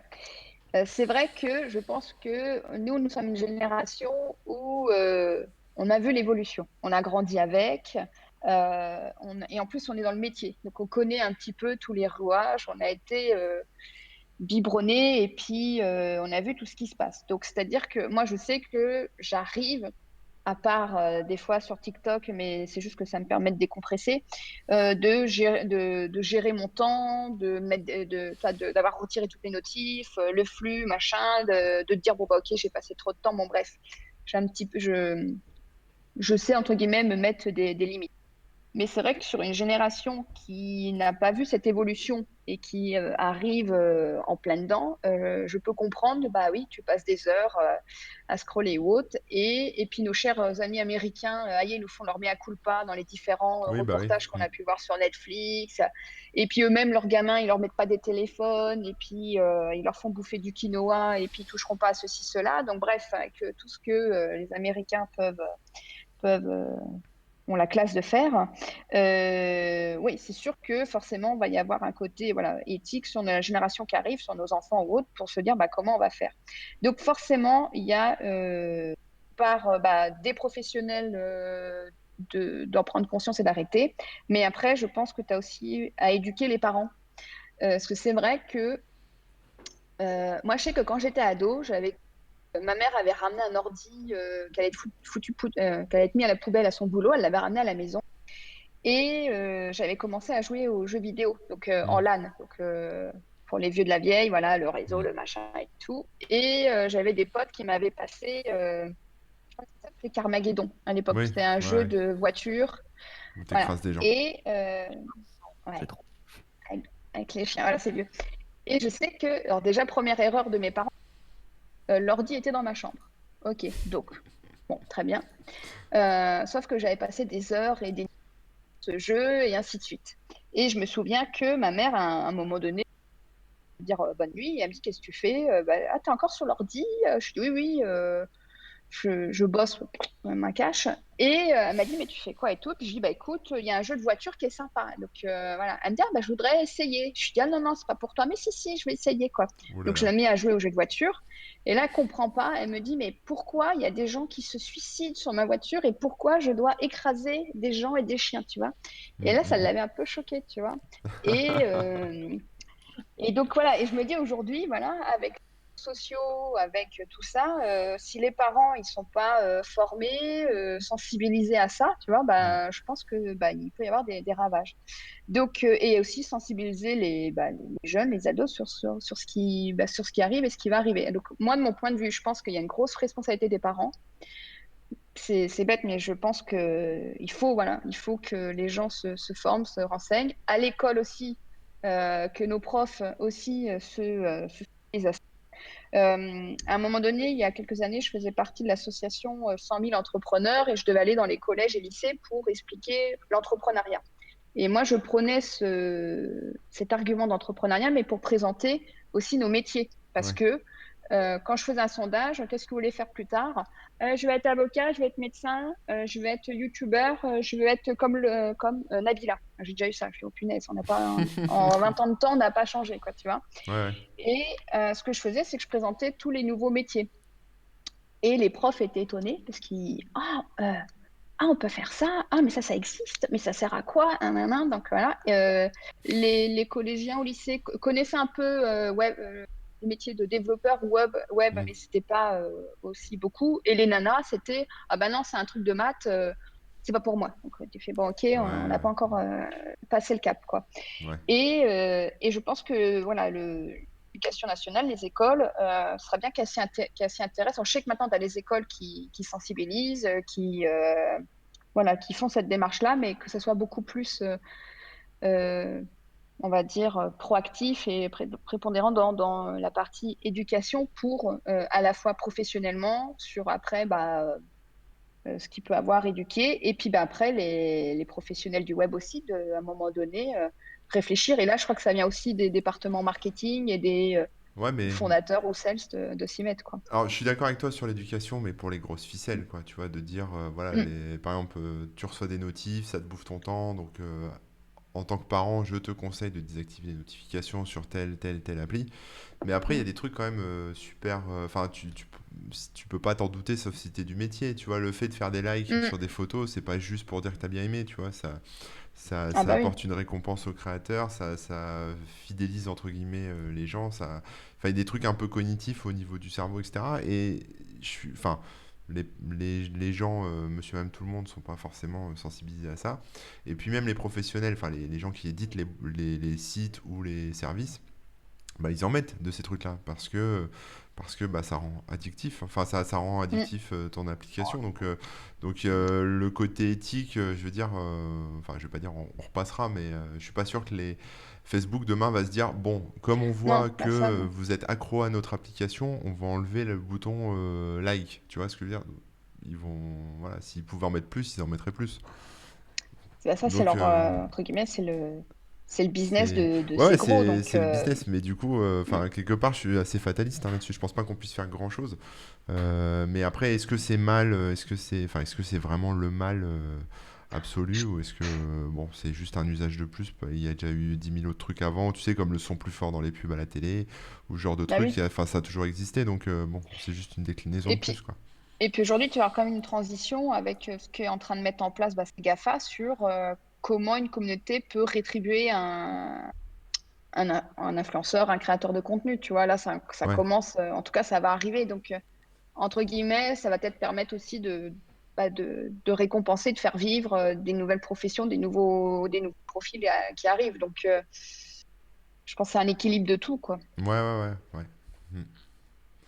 Mais ouais. Et mais toi, tu penses à ces trucs-là, par exemple, quand tu fais un site web, est-ce que tu penses à intégrer du scroll infini ou tu te dis c'est pas ouf éthiquement, même si ça me fait plus de trafic entre guillemets, enfin plus de vues, pages vues, je vais pas le faire. Je sais pas, c'est une question où tu te dis Ouais, ouais. Alors, nous, sur notre produit qu'on fait forcément, nous, en interne, bah, il n'y a pas tout ce système de ouais, crawl, de t'as pas, scroll ouais. infini. Voilà, nous, on reste à la pagination normale ou autre. Après, sur le microsite qui est généré pour l'utilisateur final, il y a, en tout cas, de ce qu'on voit et ce qu'on conseille à nos clients, il n'y a pas ce système de scroll infini. Et après, sur la collecte de data, et là aussi, ça a beaucoup changé avec la RGPD par rapport à l'ancienne plateforme.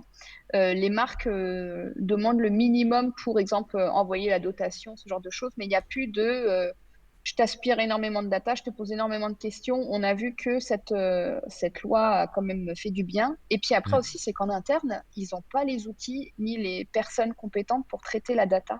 Ah bah Et ouais. donc aujourd'hui, quand on leur pose la question, ce genre de choses, en tout cas de nos clients à nous, c'est non, on va demander de toute manière que le minimum pour envoyer la dotation, s'il y a, ou après bah, l'opt-in, accord ou non de l'utilisateur pour la newsletter. Mais il y a quelques années, il y avait vraiment, oui, je crois qu'il y avait un énorme engouement, si je me souviens bien, sur je te demande toutes tes infos, toute ta life, et en fin de compte, pour pas un usage. En tout cas, je n'ai pas l'impression que certaines marques, on en est vraiment utilisé comme ils font. Ouais. Et aujourd'hui, quand on leur pose la question, c'est ah ben non, le CRM qu'on a mis à l'époque en place, il n'a pas forcément été utilisé. Et puis la DMP non plus. Alors en fin de compte, non, on a arrêté tous les abonnements chez machin et on repart sur quelque chose de plus sain et parce que maintenant il y a un DPO en interne et on doit tout faire valider par cette personne. Hmm. Du coup, tu penses que cet aspect-là aussi, parfois de l'UX qui est un peu abusif, risque d'être réglementé à un moment, comme ça a été avec les cookies ou ce genre de truc? Ou les données personnelles? Oui, parce que nous, on suit beaucoup ce que propose la CNIL, donc on aime ou n'aime pas, peu importe, mais ils ont maintenant des dezsiners en interne qui font beaucoup de recos pour les entreprises. Après, Hmm. les entreprises les suivent ou les suivent pas, c'est toujours pareil. Et il y a quand même beaucoup plus de sensibilisation sur ça, quand même. D'accord, je savais pas ça. D'accord, ok. Ouais. Si, si, avant le Covid, ils faisaient des workshops. J'en avais assisté à plusieurs sur bah, comment bien demander les infos, pas demander ceci, tout ce qui va être le design interface. Et après, ils ont un site web dédié qui est tenu par 4-5 designers et qui font des recommandations avec des livres blancs, même sur la partie chatbot, pas demander ceci, les consentements, comment doit se présenter tel ou tel modal et tout. Donc, il y a quand même. Après, c'est toujours pareil, il faut que les designers s'y intéressent et qu'ils soient sensibilisés à ça, quoi. Ouais, ouais, ouais. Ouais, c'est intéressant. Et alors, par rapport aux outils, on n'a pas trop, enfin, t'as parlé un peu de Figma, etc. Mais euh, là, si demain, par exemple, moi, je veux me mettre à faire de l'UX et de l'UI, je sais pas, je me sens inspiré et j'ai du temps, Mm. tu conseilles quoi comme outil, on va dire, pour enfin, semi-pro, quoi, tu vois, un Ouais. truc qui fait quand même des choses sympas et qui est accessible. Alors déjà, ton crayon, ton papier. Ouais, ça, Ne pas c'est hésiter vrai à que c'est, gribouiller. La page blanche, c'est pas grave. Même si on comprend pas, le principal, c'est que toi, tu te comprennes quand tu réfléchis. c'est sûr. Ensuite, Figma ou Adobe XD. Alors moi, je trouve que pour commencer, personnellement, je trouve que Adobe XD, c'est vraiment assez rapide, assez pratique. Et c'est Vraiment très gratuit, hein, je simple crois. en disant. Oui, en plus. Ah oui. Figma aussi, tu as une partie gratuite, mais c'est vrai que, alors peut-être parce que j'ai des mauvaises habitudes, parce que ça fait X années que je bosse avec la suite Adobe XD, Hmm. mais c'est vrai que en quelques clics, n'importe quelle personne peut faire des liens, s'y retrouver ou autre. Mais Figma, c'est un Après, service en ligne aussi, donc c'est une oui, autre philosophie. oui, voilà, c'est aussi en Ouais. ligne et c'est collaboratif, donc tu peux Ça va dépendre. C'est vrai que XD, je vais plus utiliser quand je suis toute seule et que je sais que ça va être que pour des trucs très rapides ou autres. Ce qui est pas mal, c'est que quand tu fais un proto, donc tu as un lien pour le tester, mais aussi tu peux enregistrer en vidéo le parcours que tu fais et envoyer Ouais. la vidéo. Ça, c'est quand même sympa. Figma, bah oui, Figma, je pense que maintenant, c'est en train de devenir une sorte d'outil indispensable, hein. Ils ont bien compris l'intérêt du SaaS, de l'usage en ligne. Ensuite, déjà, ça, c'est pas mal. Après, pour commencer, un outil comme Trello pour tout ce qui est gestion de projet. Je pense que peut-être qu'il y en a d'autres maintenant qui sont sortis, mais c'est vrai que c'est quand même assez simple d'usage, quoi. En quelques Mm. clics, tu as fait ton issue, tu t'organises comme tu veux. Déjà ça. Nous, en interne, on utilise Product Board, mais c'est quand même un gros outil pour tout ce qui est gestion de produits et la mise en place, elle est quand même pas forcément évidente. Donc ça, c'est vraiment quand tu es un peu plus averti, professionnel. Ouais. Euh, Qu'est-ce qu'il y a d'autre comme outil que je pourrais recommander? Bah, c'est vrai que pour commencer, c'est C'est pas déjà mal, pas ouais, mal. ouais. Ouais, Après, j'imagine qu'il y a aussi beaucoup de banques d'images, d'icônes, de choses comme ça aussi. ouais. Threepic. Alors, nous, je sais que quand on a besoin d'un petit pic et hop, c'est Ouais. parti. Pixabay pour tout ce qui est images ou vidéo, ça c'est des classiques. T'as Icône, comment il s'appelle celui-là? Euh, Tututin. Après, tu vas avoir. Ah, je t'ai reperdu, Jacinthe. Ah, tu m'as reperdu. T'as recoupé Oh le. là là. C'est pas grave, j'ai perdu la vidéo. Heureusement qu'il y a la voix. Ouais, ouais. C'est ça. T'as recoupé Waste Ninja. Qu'est-ce qu'il y a d'autre aussi? Ta, ta, ta. Attends, je suis en train de regarder dans ma checklist de ce que j'ai. Bon, après, tu as beaucoup de choses. Et puis après, sur Twitter, hein, faire de la veille en suivant des personnes, des profils. Euh, Parce que bah, les ressources aussi, elles peuvent être partagées via ça. Après, euh, Google Drive aussi pour tout ce qui va être bah, l'organisation, la gestion dessus. Ouais, parce que Mm. souvent, en plus, c'est souvent des gros fichiers aussi qu'on s'envoie. Quand tu t'envoies des PSD à un développeur ou un truc, c'est quand même assez balèze, Mm. hein. Donc, oui, il faut forcément des trucs. Ouais. Alors après, il y a tout ce qui est aussi, maintenant, aujourd'hui, dans la partie conception, développement, ce qui est mis en place, c'est tout ce qui va être les design systems et tout ce qui est style guide, ce genre de choses. Hmm. Donc là, ça fait gagner aussi beaucoup de temps pour les développeurs. C'est quoi ça, les Et donc, design systems? Ouais, ouais. en gros, c'est comment on peut dire ça? C'est la mise en place d'une sorte de librairie de composants. Et Ouais, en gros, si tu crées le composant bouton, ça sera tout le temps le même qui va être, je fais grossier, hein, qui va tout le ouais, temps être utilisé le même partout avec la même interaction. Et ce qui permet d'avoir une interface homogène et belle et pas se retrouver avec un bouton qui va être avec des bords arrondis sur telle page et puis un autre bouton qu'on va avoir qui va être bleu et puis que l'autre il est orange pour l'interaction, tu comprends rien. ouais, ouais. Et en gros, pour le développeur après, et après dans Figma aussi, c'est que tu as ta galerie de composants, tu fais ton zoning, le développeur il sait que c'est le même composant qu'il va utiliser. Et c'est comme un jeu de Lego et au moins c'est beaucoup plus pratique. Et si tu veux, moi ça me rappelle dans le domaine du print. Parce que dans le domaine du print, c'était ça, quand on faisait un magazine, on avait des sortes de feuilles de style, de style guide, et en gros, bah, tu appliques telle ou telle chose, et puis hop, ça se met à jour automatiquement, et comme ça, tu as un beau magazine qui est harmonieux. Ouais, Et ouais, ben, on c'est vrai. retrouve un peu ce système-là sur la partie maintenant web. D'accord. Ouais, c'est cool. Ok, comme Canard Cancan qui nous dit c'est un peu comme les feuilles de style, mais pour le web design, etc. Eh ben Ouais, ouais. ça, c'est des bibliothèques. Ouais, c'est Mais du coup, toi, donc par exemple, tu conçois ça et après les devs les utilisent, quoi. Comme ça, ouais. ils n'ont pas de Alors questions à se nous ce poser. qu'on ouais, nous ce qu'on a fait, on a utilisé 2017, on a essayé de faire notre propre design system. Mhm. On s'est planté. On s'est planté parce que, en fin de compte, il faut que tu aies des gens dédiés à la mise en place d'un design system. Alors, quand tu es une petite équipe comme la nôtre, c'est chronophage, ça te prend beaucoup de temps. Quand tu es une grosse équipe, exemple, je crois que chez Spotify, ils sont 600 à gérer le truc, tu vois. Ah oui. Ouais, tu vois. Donc, parce que bah, c'est énorme. Donc là, nous, pour Fast Story, et qu'on a mis en ligne ce matin, qu'on a réussi notre prod. Ouais, Bravo. nickel. Ouais, on a pris le design system de Atlas Kit, qui est fait sous React ou autre, en parallèle, et on a pu comme ça toute l'interface. Et pourquoi on a utilisé leur design system? C'est parce que bah, c'est pareil, ils sont 200 ou 300, on va dire, ergonomes, designers à avoir réfléchi aux interactions, aux composants, ce genre de choses.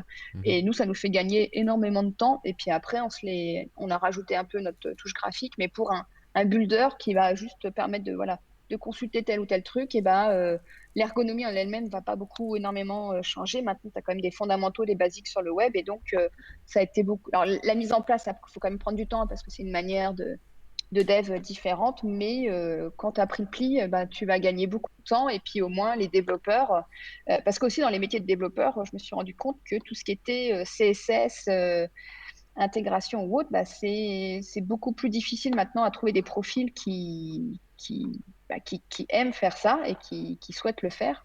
Et donc là, le design system permet de gagner beaucoup de temps et le dev, bah voilà, il va pas faire du CSS et puis ça va le soulager sur vraiment bosser plus sur de l'innovation et du développement qui va l'intéresser que de faire, voilà, on va dire de la mise en page. Mm. Ah ouais. D'accord. Je vais peut-être dire une bêtise, mais est-ce que c'est la même chose, le material design et tout ça? Ou alors quand ils avaient présenté l'interface Ouais, métier, et, oui, c'est lié. La genèse part de ça, exactement. Après, ça a évolué. Oui, parce qu'il y a aussi cette période-là avec polymère et tout. Et on l'avait testé, on s'était cassé les dents aussi. Et on l'avait testé trop tôt, quoi, voilà. Ouais, polymère. Mais oui, tout part de. Tout est un peu lié. Et c'était la même période, 2000, peut-être 2014, peut-être pas 2012, mais il y a eu beaucoup de changements dans ces années-là, quoi. je me souviens, même sur Gmail, les boutons, il y avait des boutons qui n'étaient pas du tout Mm, les mêmes à certains endroits, et dans les autres services Google, c'était n'importe quoi. Et ils ont ouais, tout, tout tout. cliné, ouais. Ouais, ouais, ouais. Il y avait une question qu'on a un peu zappée de Armand Ouais. Dub. Il demandait si tu avais une formation à recommander pour l'UX ou pas, hein, peut-être pas, mais voilà, si tu avais un petit pointeur pour se former, s'auto-former. Ouais.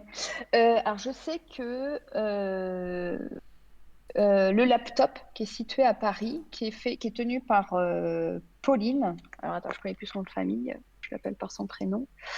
Le laptop, qui est donc Pauline, c'est une ancienne nana qui est très bien, très très classe, qui a mis en place tout ce qui était design sprint, qui a participé à la conception du design sprint et qui a été formée chez Google aux États-Unis sur ça. Et le laptop propose des formations qui sont vraiment orientées sur l'UX, l'UI, la conception de design sprint, parce que maintenant, dans le milieu de design, on fonctionne aussi sous forme de sprint, entre guillemets. Donc après, toujours pareil, ça dépend des méthodes internes de chaque entreprise. Et le laptop, donc c'est lelaptop.com. Il propose différentes formations selon les niveaux, selon les professions. Il y a une petite communauté derrière. Ils font beaucoup de webinars et de conférences aussi, en présentant différents profils dans le milieu plus, on va dire, artistique. Donc ça va de l'illustrateur au designer, au chef de projet, au métier de, d'écriture, parce que maintenant aussi sur le web, tu as des gens spécialisés sur comment écrire, comment utiliser les bons mots dans une interface et ainsi de suite. Donc ça, c'est pas mal. Les formations sont qualitatives. Et après, quand tu es étudiant, bah là, il faut vraiment regarder dans les écoles. Là, je pourrais pas trop recommander, bah, à part, comme je disais, éthique, parce que bah, historiquement, ils étaient là et on a déjà eu plusieurs profils de cette école, que ce soit en développement ou en design. Et on pense que c'est une bonne école, en tout cas qui t'ouvre les chakras sur différentes manières et choses de voir. Après, bon, bah, euh, ça reste aussi personnel et après la personne, Oui, comment elle va fonctionner. Ouais, ouais.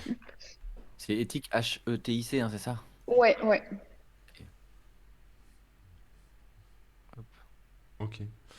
Bon, moi c'est bon, j'ai plus de. Je pense qu'on a quand même pas mal fait le tour.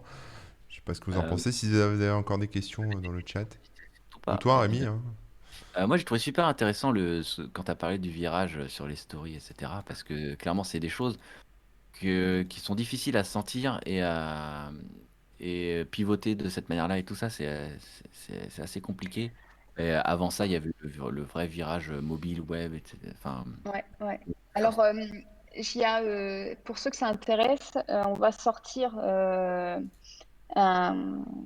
on appelle ça, une sorte de magazine au format Stories qui va parler comme ça un peu de la genèse et l'évolution. Et dedans, il va y avoir un webinar que j'avais fait pour l'association, que je dise pas de bêtises, Design UX Brest.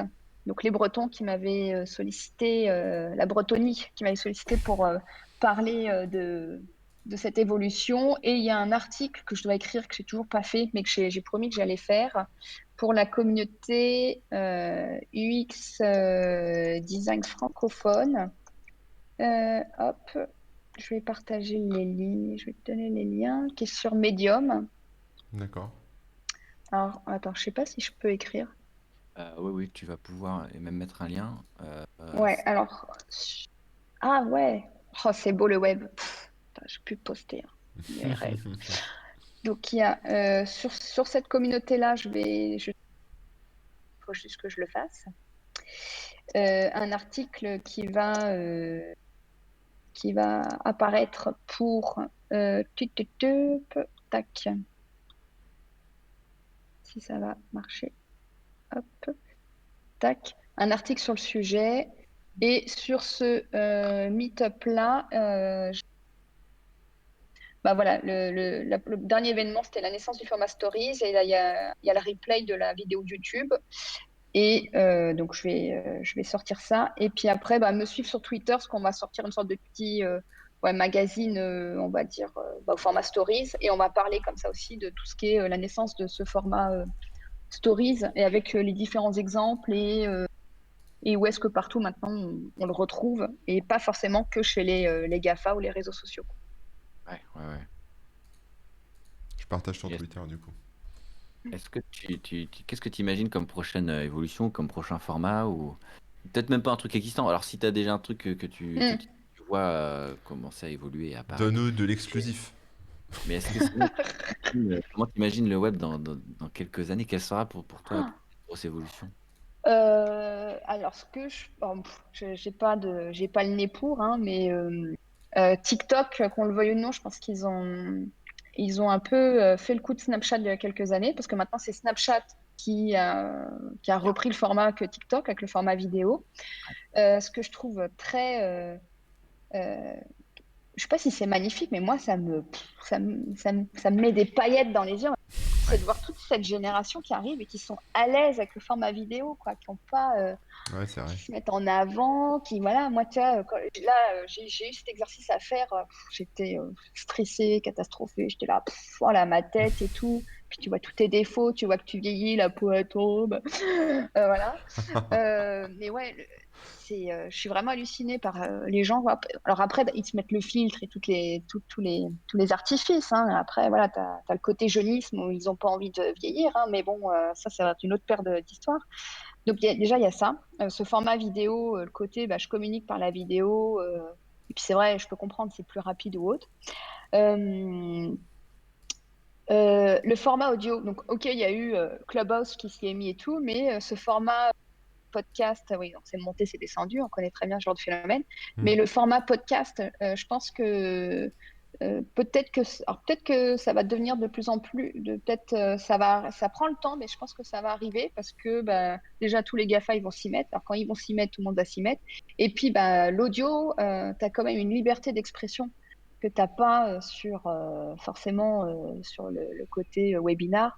Bon là avec vous ça va parce que bah, on se connaît, je suis à l'aise ou autre, mais c'est vrai que le format radio, quand tu écoutes des émissions radio où ils se lâchent un peu, tu sens que c'est pas la même authenticité que quand tu as la vidéo, l'image, tout ça, patati Hmm, patata. hmm, La réalité augmentée, je pense que là, on va vraiment. Je pense que les technos font qu'on va pouvoir y aller de plus en plus. jouer dessus. Ça va être, je pense, assez intéressant parce que même sur Safari, sur ce genre de choses, là, on a beaucoup de contraintes. Je pense que je pense on va y arriver petit à petit. Alors, peut-être pas tout, mais par petites pointes, Simonie, par petits détails. Qu'est-ce qu'on peut avoir d'autre qui va arriver? Après, le côté monnaie, qu'est-ce qui va se passer avec le paiement en ligne, les monnaies, le Bitcoin? Ça, je pense qu'on va aussi avoir une révolution parce que déjà avec le Covid, les QR codes, aïe, le truc il réapparaît quoi.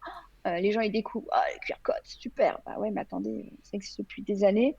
Donc là, on va voir comment les États aussi vont s'y mêler, comment ils vont prendre la chose, comment les boîtes privées vont s'y mêler aussi. Ça, je pense que ça va nous pendonner et pas forcément dans le bon sens. En tout cas, on va voir.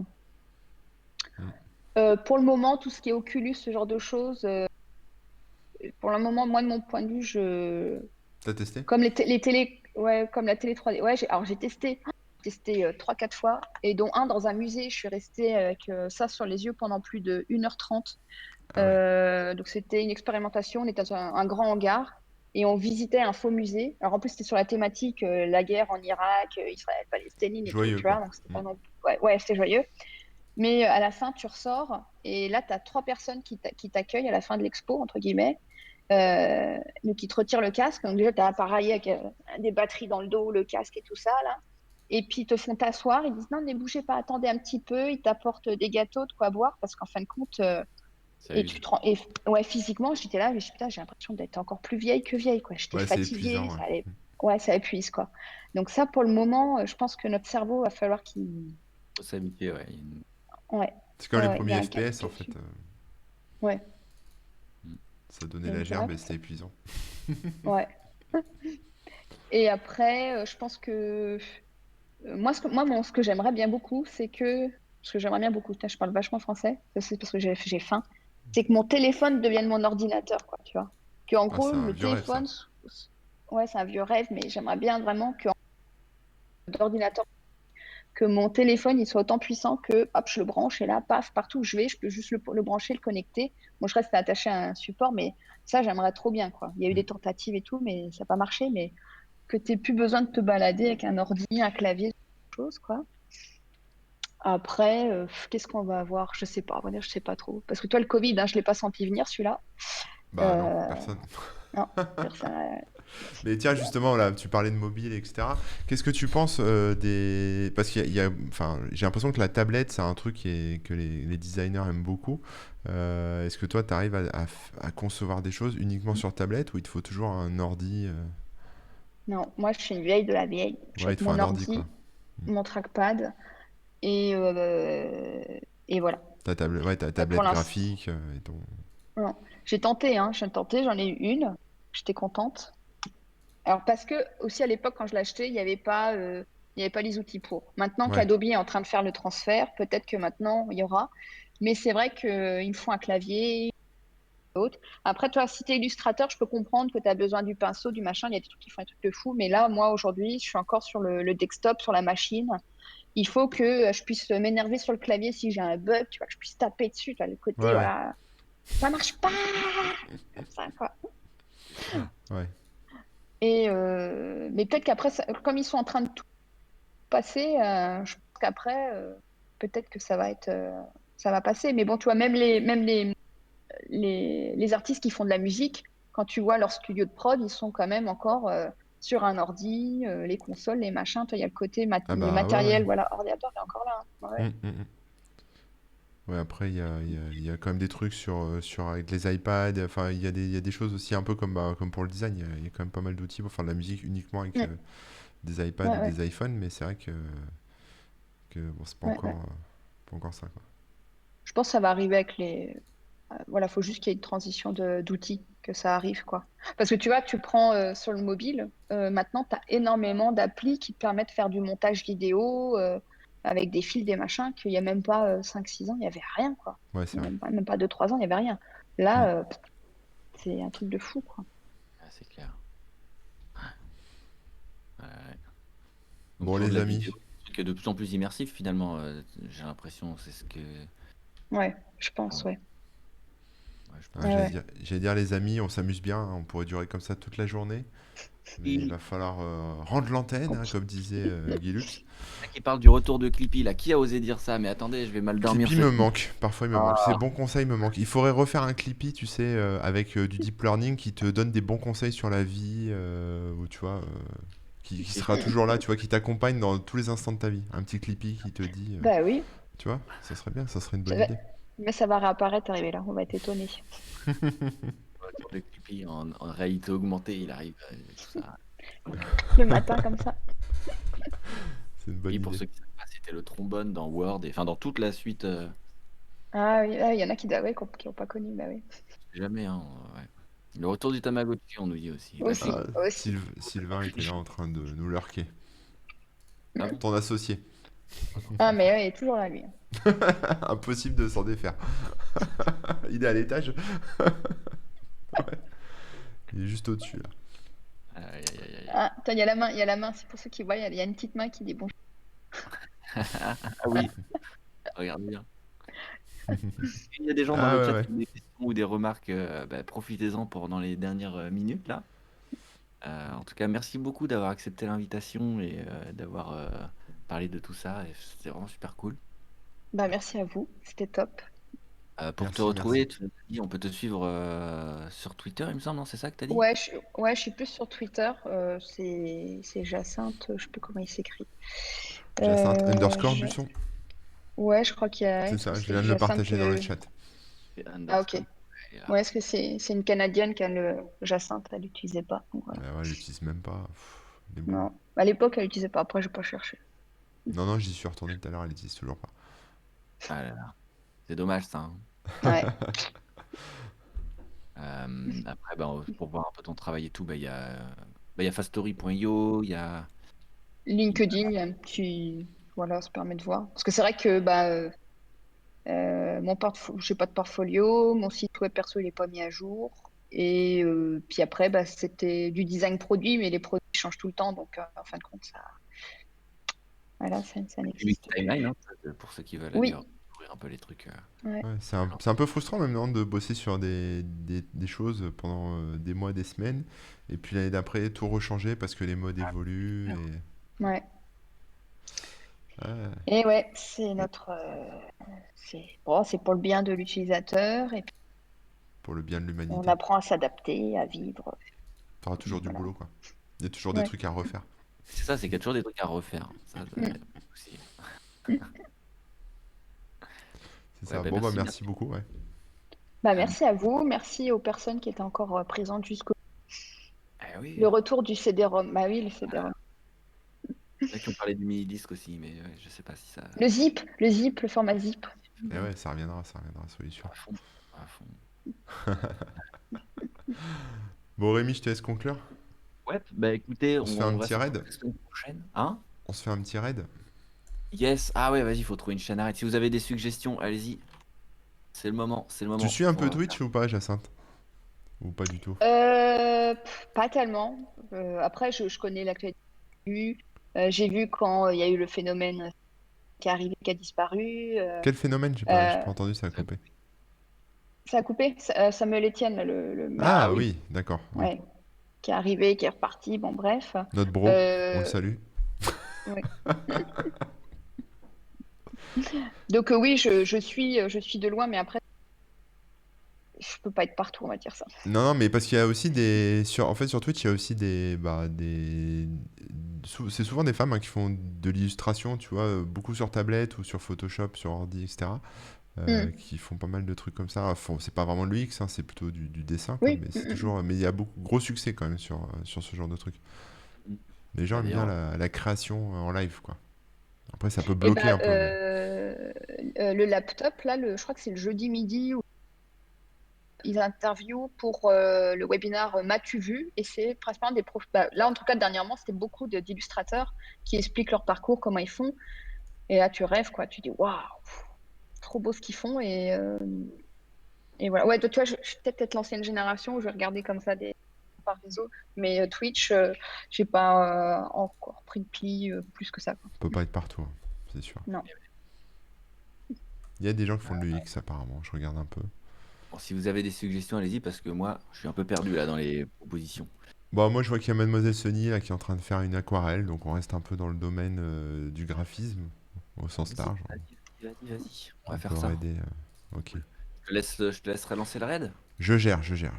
Ok. Bon, pendant ce temps-là, je vous rappelle que on se retrouve la semaine prochaine, jeudi, avec une émission. Qu'est-ce que ça va être là? Ça va être le quiz normalement. Ouais, si Christophe Ouais. nous entend, n'oublie pas. À toi. C'est à toi de jouer. Et puis normalement mercredi le Pépitosaure, bien sûr. Et puis entre les émissions Webosaur, vous pouvez nous retrouver Corben sur corben.info et sur sa chaîne Twitch Corben FR. Vous avez un live tous les. Alors c'est quoi? C'est lundi, mercredi, jeudi? Je me trompe ou c'est bon? Ah là là, Rémi, c'est dur hein, pour moi de répéter ça toutes les semaines. Donc c'est lundi, mardi et le jeudi, le matin, Non, 9h midi. j'étais presque. Le J'étais presque. mercredi, c'est le jour des enfants, donc c'est plutôt le Ah, bordel. Mais le c'est ça. mercredi après-midi, on est tous les deux sur Voilà. un petit webosaur, enfin, on va dire plus détente que d'habitude. Oui. Encore plus Improvisé. détente. J'ai dit le truc. C'est fou. Donc, ouais, à partir de 9h du matin. Et puis, moi, vous me retrouvez tous les jours à partir de 8h30 du matin sur la chaîne Remook. Sauf le vendredi, c'est à 14h du matin. Mais demain, c'est spécial, c'est vendredi à 10h du matin. Voilà, je le précise quand même. C'est comme ça, c'est pas le bordel. Demain, ouais, 10h du matin. 10h du matin, c'est une bonne heure. Si vous voulez nous retrouver. Puis évidemment, à mon site dans ton chat et tout ça, et tout ça, et tout ça. Et je crois que j'ai tout dit là, si tu veux lancer le raid. Bon, bah je démarre le raid. Vous passez dans le chat un coucou à Mademoiselle Sony. Ah bah tiens, le raid a été annulé. Qu'est-ce qui s'est passé? Un gros big up. J'ai trop attendu. Attends, je recommence. Un gros big up à Mademoiselle Sony, hein, vous lui passez le bonjour. Elle sera Eh oui, contente. Et effectivement, puis, tant qu'on y est. Eh oui. Un live tous les dimanches à je 18h peux aussi pas chez faire de Kickback. raid, mon ami, il veut pas. Il veut pas, il veut pas. Je vais essayer. Comment ça s'écrit Je te le Mademoiselle mets. C'est M. Attends, je te le mets dans Discord, ça sera plus simple. On Ouais. va passer comme ça, t'auras juste à copier-coller. Allez, c'est parti. Tac, tac, tac, tac. En tout cas, merci Jacinthe, hein, c'était super cool. Ouais, merci beaucoup, beaucoup. Vous avez déjà un raid en cours qui me dit. Oh, c'est cassé. T'as cassé Twitch? J'ai tout cassé. On attend peut-être que les gens nous voient déjà plus. On s'est fait pirater, tu vois. Bah écoute, je sais pas. Il y a déjà un raid en cours. T'as pas le bouton pour valider, pour relancer Je le raid? recharge la page, on va voir, on va voir. Non, non, ça a Ouais. pas l'air d'être lancé, hein, je vais recommencer. Non, mais qu'est-ce que tu veux, Twitch est de la merde, hein, qu'est-ce que tu veux. Il va falloir qu'on Twitch, parte. alors, Twitch, c'est le futur, mais en même temps, c'est pas très clair, hein, l'interface. Eh ben, il y aura pas de raid. Allez tous vous faire voir chez Twitch, hein. Si vous nous regardez chez Twitch, tant pis, pas de raid. Les gens vont aller sur Google, sur YouTube maintenant, c'est mort. Voilà. Voilà. Allez sur Faut YouTube refaire le Live. site à Twitch, hein. Faut tout refaire. Allez, c'est parti. Au boulot. Bon, bah allez, je vous dis au revoir. On vous dit au revoir. Ouais. À bientôt, Ciao. merci, hein, Merci Jacinthe. Jacinthe et bisous tout le monde. Ciao, ciao. Allez, ciao tout le monde.